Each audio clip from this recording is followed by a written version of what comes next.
Passamos agora à próxima manifestação, que será da doutora Fernanda Vargas Terrazas. Ela é mestre em Direito do Estado pela Universidade de São Paulo, especialista em Economia da Saúde pela Faculdade de Saúde Pública da Universidade de São Paulo, assessora jurídica do Conselho Nacional de Secretarias Municipais de Saúde e professora no curso de especialização em Direito Sanitário de Fiocruz, Brasília, ainda membro também do Comitê Executivo Nacional do Fórum da Saúde do Conselho Nacional de Justiça. Professora Fernanda, é um prazer tê-la aqui. A palavra é sua. Boa tarde a todos. Primeiramente, agradecer pelo convite ao Dr. Gebran e Dr. Clênio, que me deram a oportunidade, a possibilidade de estar aqui.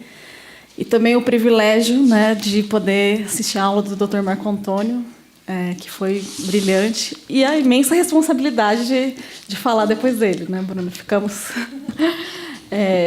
com bastante responsabilidade, mas também não é pretensão, de forma alguma, chegar aos pés do Dr. Marco Antônio. Mas, como foi falado, eu sou assessora jurídica do Conselho Nacional de Secretarias Municipais de Saúde, o CONASENS, que faz o apoio às secretarias municipais de saúde. E o convite foi para que a gente falasse um pouco na perspectiva da gestão pública, e o tema solicitado foram os impactos econômicos da judicialização na gestão pública. E até agradecendo também pela oportunidade de estar falando para um público tão seleto, vindo de uma... não faço parte da magistratura nem de outras carreiras, mas estamos atuando na gestão, então é uma oportunidade muito importante de poder ter esse diálogo com vocês. Eu dividi a proposta é falar em duas etapas, Primeiro, falar especificamente dos impactos econômicos e depois, no segundo momento, outros impactos que não são os econômicos e que, na minha opinião, às vezes são até bem mais relevantes, O Dr. Marco Antônio já falou de alguns deles, em relação à organização do sistema, à equidade, das ações do sistema de saúde. Então, a proposta é fazer essas duas abordagens. Falar um pouquinho da questão da disponibilidade de informação, falar de impactos econômicos da judicialização não é fácil, porque a gente dispõe de poucos dados. A União ela tem um controle mais específico desses gastos, das informações quanto aos gastos com judicialização. Alguns estados também, o Bruno, que vai falar depois de mim, o Rio Grande do Sul é um dos estados que tem um controle bastante sistemático dessas informações.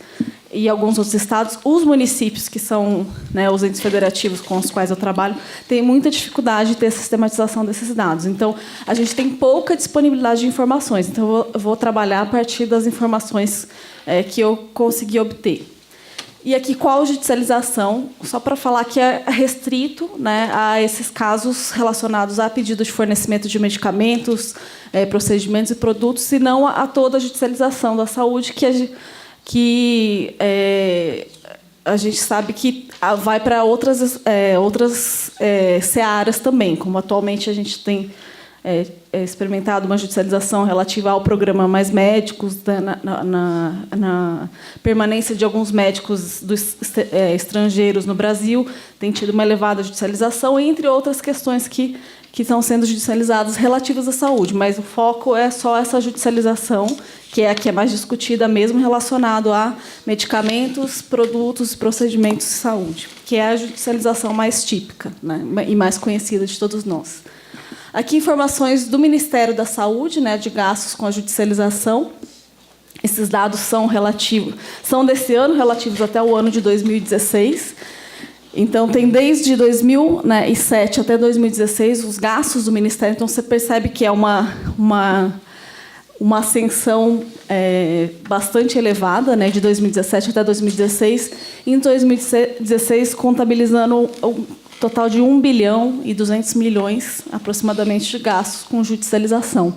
Isso só em relação à judicialização de medicamentos e produtos que são entregues, fora os valores que são gastos, né, com aquisição, o transporte, porque normalmente, como o Ministério da Saúde ele não faz o atendimento direto, né, aos usuários do SUS, então ele não tem farmácias, não tem unidades de saúde onde possa fazer a entrega, né, desses medicamentos, ele faz isso por meio de ou do correio ou transporte aéreo, então também tem gastos com essas questões, né?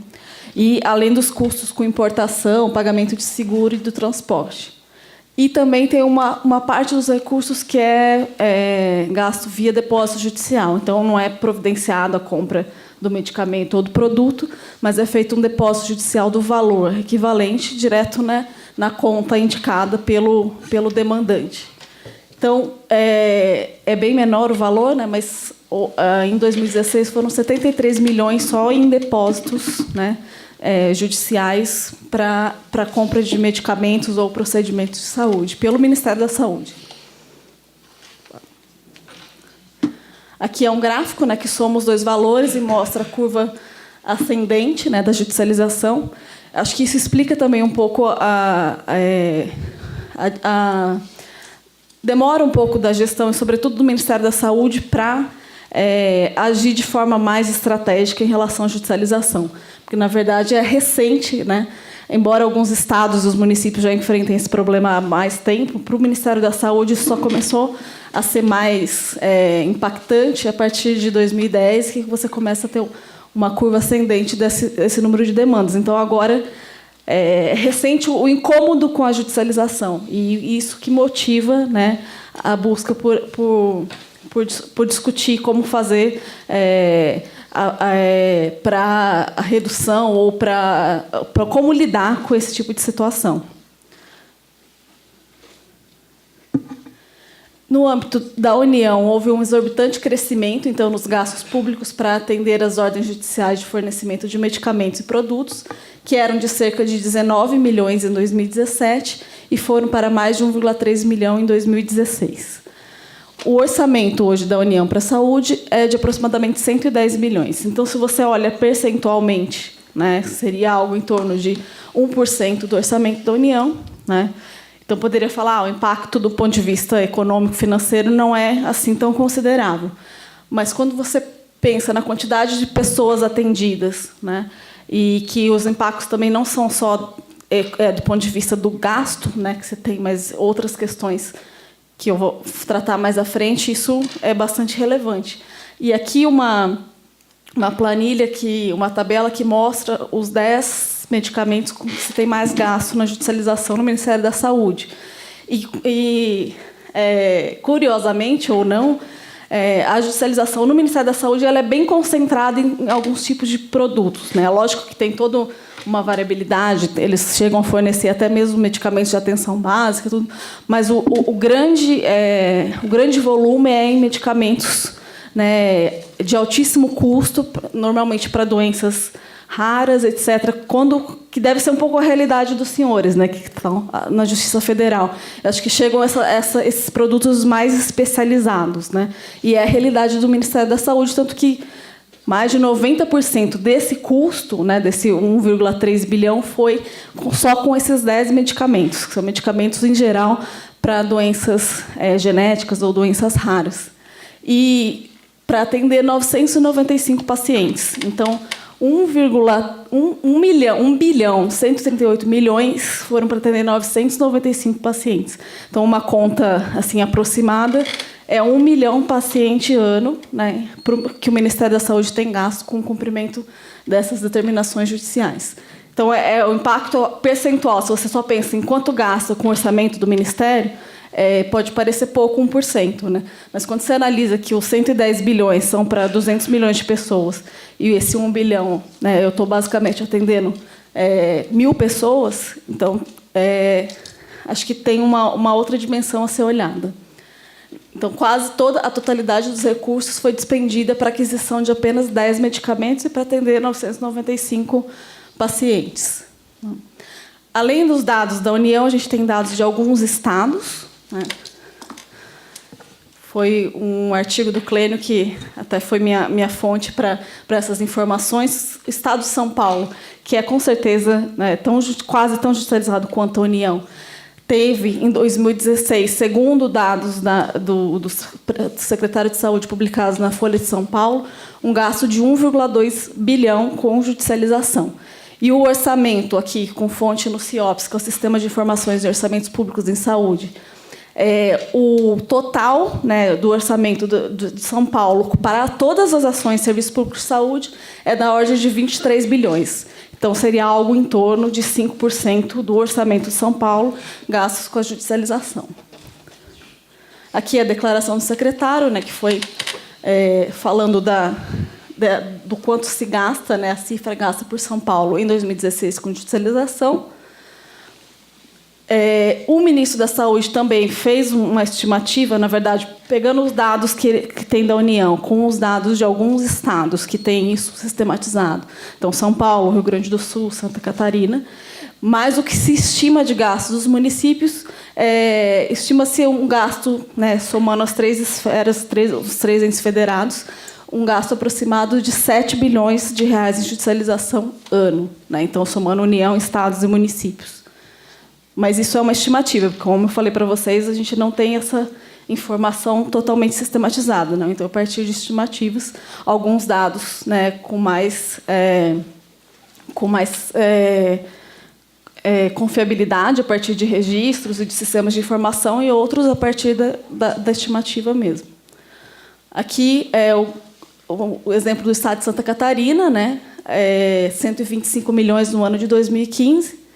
Eu fiz a comparação com o total do orçamento, né, de ações e serviços públicos de saúde do mesmo ano, 2015, que foi de 3 bilhões e 129 milhões. Então, corresponderia a algo em torno de 4%. Então, quando você olha o número absoluto, é bem menos do que São Paulo. Mas, quando você compara população e orçamento, você vê que o impacto é muito semelhante. Aqui tem o exemplo de um município, né, o município de Belo Horizonte, que teve um gasto de 60 milhões, né, em 2015, no ano de 2015, com a judicialização. Esse dado foi divulgado na revista do Conasens, novembro, dezembro de 2015. E Belo Horizonte tem um orçamento muito semelhante ao estado de Santa Catarina, também em razão dessa questão de população, etc. Então, a capital de Minas Gerais tem um orçamento semelhante ao estado de Santa Catarina. Em 2015, foi um orçamento de 3 bilhões e 660 milhões. Então, esse gasto de judicialização corresponderia a 2% do total, né, aplicado em ações e serviços públicos de saúde. Mas eu fiz aqui uma comparação. O total aplicado em assistência farmacêutica pelo município de Belo Horizonte, considerando o recurso próprio do Tesouro Municipal, o recurso recebido da União e do Estado, são 20 milhões. Então, ele gasta por ano para fazer toda a assistência farmacêutica, que inclui toda a assistência farmacêutica básica, e mais alguns medicamentos especializados que ficam, né, na competência do município, 20 milhões, e para a judicialização, 60. Da mesma forma, ele aplica em atenção básica, nessa mesma loja, aplicou, né, no ano de 2015, o total de 120 milhões, somando recurso federal, municipal e incentivos recebidos do Estado, considerando que essas ações de atenção básica contemplam tudo que é feito, né, nas unidades básicas de saúde, todos os tipos de serviço, pagamento dos profissionais, né, médicos, enfermeiros que prestam esse serviço, insumos, etc. Então, foram 120 bilhões para manter todas as ações, né, e serviços da atenção básica no município de Belo Horizonte no ano, foram 120 milhões. E, no mesmo período, para a judicialização, foram destinados 60 milhões. Daí, eu acho que trazer um pouco... O doutor Marco Antônio até adiantou um pouco isso, sobre a questão do orçamento em saúde, né, o financiamento em saúde, o quanto se tem de recurso disponível para isso, e o quanto o nosso cenário, na verdade, é preocupante, né, porque você tem, ao mesmo tempo, um crescimento da judicialização e dos gastos com judicialização, e você tem uma perspectiva de retração nos recursos da saúde que é um pouco ou muito assustadora, né? Então, apesar das normativas constitucionais que falam da aplicação de mínimos, né, em saúde, 12% no caso dos estados, 15% no caso dos municípios, e no caso da União, de acordo com a nova regra trazida pela Emenda Constitucional 95, né, que é o percentual estabelecido pela EC 95 de 2016, de acordo com o novo regime fiscal, e que existe uma previsão, na verdade, de que os recursos da União, e essa era uma das intenções mesmo desse novo regime, vão ser diminuídos, né, ao longo de 20 anos na aplicação de saúde. Então, o SUS atravessa um dos momentos mais críticos de sua história no que diz respeito ao seu financiamento, bem como à saturação do modelo de financiamento do sistema. Aqui alguns dados, né, que foram produzidos pelo CONASENS. Essa linha pontilhada, né, são os valores nominais, né, do investimento. Então, você já percebe que tem, né, um decréscimo da aplicação de recursos pela União em saúde. E, quando você vai para esse gráfico de linha cheia, é considerando valores reais, então, atualizando com o IPCA. Então, você já vê que tem um decréscimo, a partir de 2015, de menos 11 bilhões de aplicação pelo Ministério da Saúde. Aqui, em outro formato, o Dr. Marco Antônio também já mostrou essas informações, que, enquanto no federal, de 2003 até o momento, você já teve uma diminuição do percentual de aplicação em saúde. Então, em 2003, a União cumpria com 50% de todo o investimento em saúde. Hoje, ela já está cumprindo com 42%. Então, teve um decréscimo. E, paralelamente a isso, estados e municípios aumentaram o seu percentual. Municípios foram de 25% para 30%, e os estados também de 24% para 26%. Mas, se você vai mais atrás no gráfico, que começa desde a década de 90, você vê que esse aumento, esse decréscimo da União é maior, né, porque partiu de 70% e hoje está em 40%, e o aumento nas esferas estadual e municipal também é bem maior. Aqui o valor, né, médio de aplicação dos recursos próprios de estados e municípios. Os estados têm que aplicar 12%, mas voltando aqui, acho que não estão aparecendo os gráficos. Mas você tem, em média, os estados aplicam, em média, 14%, embora tenham por obrigação aplicar 12%. E os municípios têm por obrigação aplicar 15%, mas têm aplicado, em média dos municípios, 23%. Então, dos recursos aplicados na saúde, para além do mínimo constitucional, a União tem aplicado 1% desses recursos para além do mínimo, então são 0,41 milhões. Os estados, 20%, 6,35 bilhões, e os municípios, 79%, em 24 bilhões. Esse foi um dado também trabalhado pelo CONASENS, para mostrar o que o Dr. Marco Antônio já tinha falado, que é a saturação, né, tanto dos municípios quanto dos estados, de possibilidade de aplicação de mais recursos em saúde. Né. Eles já estão aplicando muito além do mínimo, em média, né, o que seria 15% para os municípios está, em média, 23%. Os estados também estão acima na média, né, com 14%, embora alguns estados não atinjam um mínimo de 12%. Então, não existe possibilidade de, vamos dizer assim, de investir mais do que já é investido. Né? Não existe. E, com essa perspectiva de diminuição dos recursos que vêm da União, o cenário para os próximos anos não é muito positivo, no sentido de orçamento em geral. E a gente imagina que isso vai refletir na oferta ordinária dos serviços, né? Então, a gente vai ter mais problemas de oferta de consultas especializadas, de oferta de leitos, alguns problemas de fornecimento de medicamento. O Estado do Rio de Janeiro já está com muita dificuldade, né, em razão da crise que ele enfrenta, de comprar medicamento. Então, isso vai refletir nessa judicialização, né, individual ou coletiva. Né? Então, o cenário para frente é preocupante nesse sentido, porque a gente tem um crescimento grande, né, da judicialização e, ao mesmo tempo, tem uma perspectiva de retração nos recursos destinados à saúde. Os outros impactos que eu queria mencionar, na verdade, assim, tem-se muito a ideia, e os gestores cometem muito esse erro, né, os gestores públicos, de achar que o problema, né, a judicialização, ela é um problema porque ela desconsidera totalmente a organização do executivo, né, e desestrutura, etc. E, na verdade, o culpado, né, pelos problemas, né, do SUS, obviamente, não é o Poder Judiciário. pode ser mais um elemento naquele emaranhado, né, de linhas do desenho que foi mostrado, nos problemas que já existem. Então, longe de achar que o sistema ele funciona de forma estruturada e organizada e que o judiciário vai lá e desorganiza aquilo que está bem estruturado e organizado. Não é isso, né? Só para citar um exemplo, já que o doutor Marco Antônio falou disso, sobre as portarias, né, do Ministério da Saúde e da gestão do SUS, que hoje são, basicamente, o que regulam o sistema na perspectiva da gestão, né, não na perspectiva do Poder Judiciário e dos outros órgãos do sistema de justiça. A gente está num projeto agora que chama um projeto de consolidação das normas do SUS, justamente por reconhecer que existe um déficit, né, de transparência das normas, né.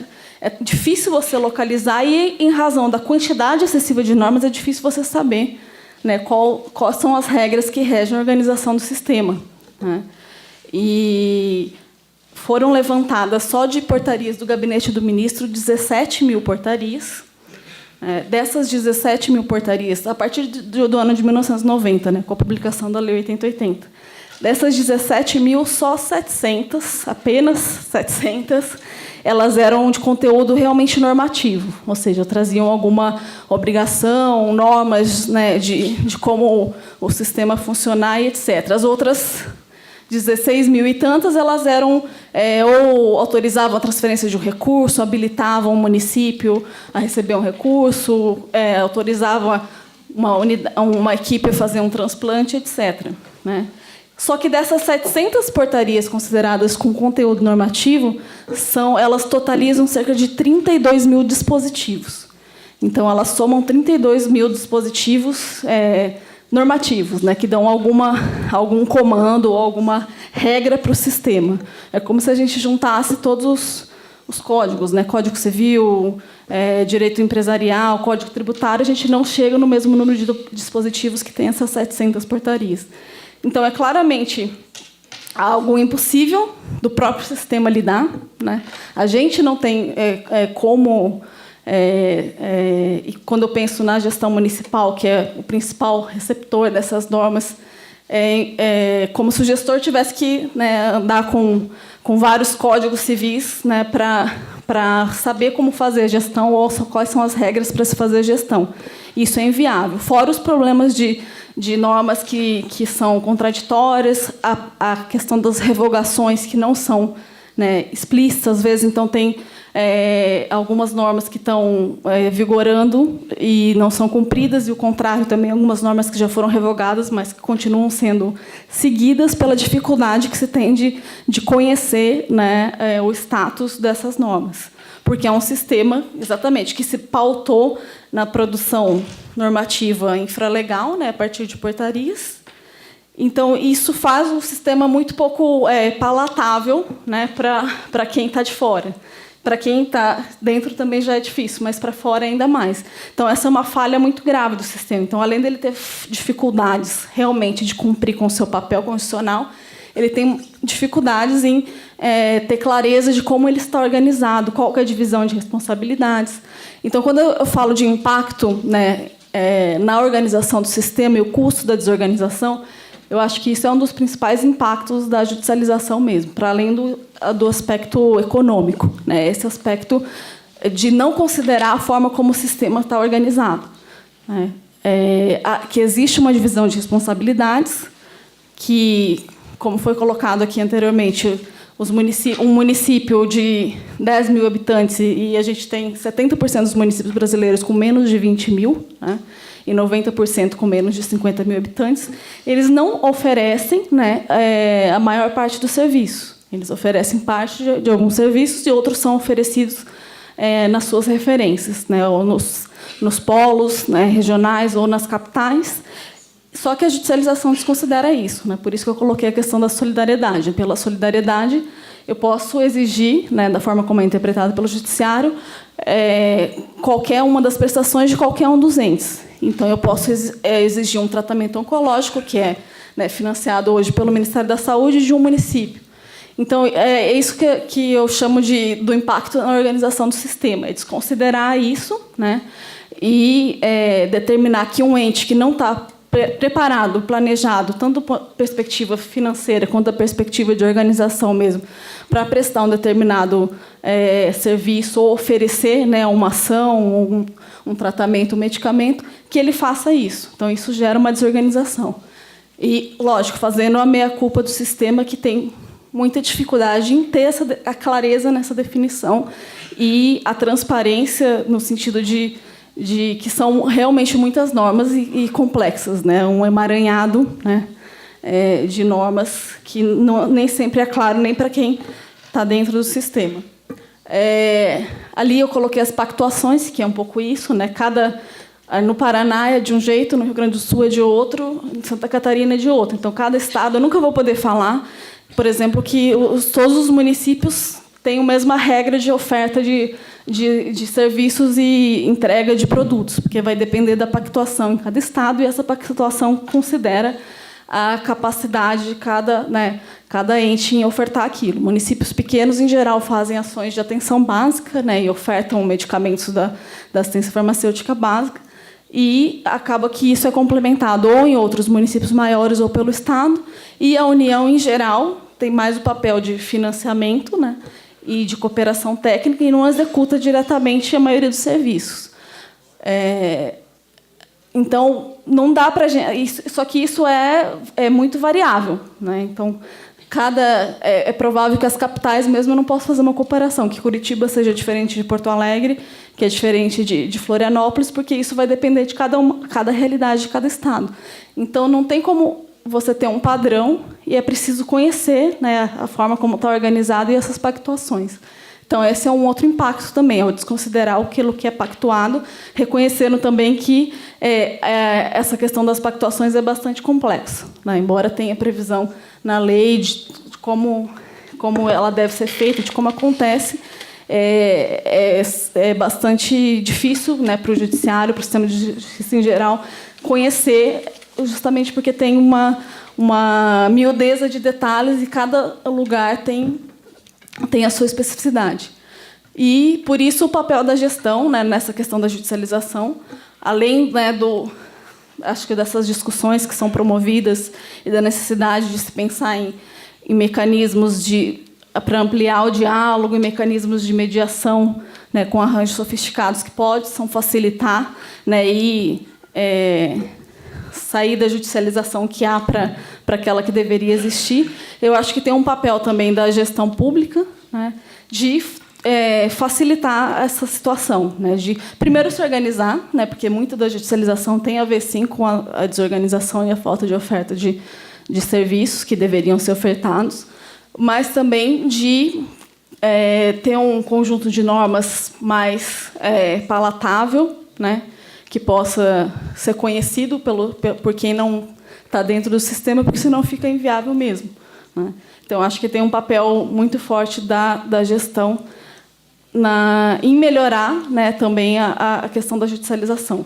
São vias, né, dos dois lados, né, não só... Então, não adianta crucificarmos o judiciário como se ele fosse responsável pelos problemas de desorganização do sistema, como, na verdade, a gente também tem o nosso papel. Eu acho que é mais isso para falar que, além dos impactos econômicos, a gente tem outros tipos de impacto que nos preocupam bastante e que precisam estar na pauta para serem discutidos. Acho que, em linhas gerais, era isso. Queria agradecer e me colocar à disposição para o momento do debate. Obrigada.